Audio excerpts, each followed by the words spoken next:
Moje prvo vprašanje, ko sem slišal, za kakšno izmerjeno vrednost je šlo, a je človek sploh živ. Ne le, da so takšni primeri redki, take koncentracije alkohola v krvi so že na meji življenjske ogroženosti, tako opozarja stroka. Kaj še pravijo in opozarjajo zdravniki? Tanja Volmut.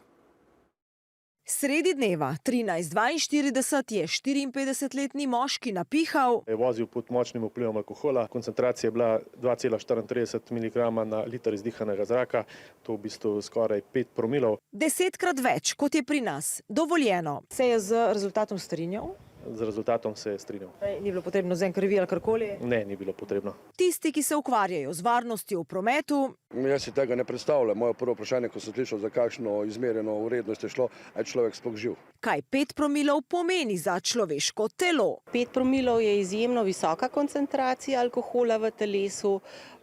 V bistvu bi že lahko rekli, da je na meji življenjske ogroženosti. Je bil odziven, bomo rekli, tako policiji? Tako, to je bil odziven, ampak zaradi lahkih telesnih poškodb, ki jih je utrpel, je pač tudi mu bila nudena zdravniška pomoč. Kako telo alkohol prenese, je sicer odvisno od spola, starosti, konstitucije, koliko časa smo pili, kaj smo predtem jedli, razlaga zdravnica, vendar Bi pa lahko rekli, da je to že smrtna doza oziroma smrtna koncentracija, kaj ti lahko povzročajo komo, lahko povzročajo motnje dihanja, motnje ritma srca. Skratka, je pa tanka linija med življenjem in smrtjo.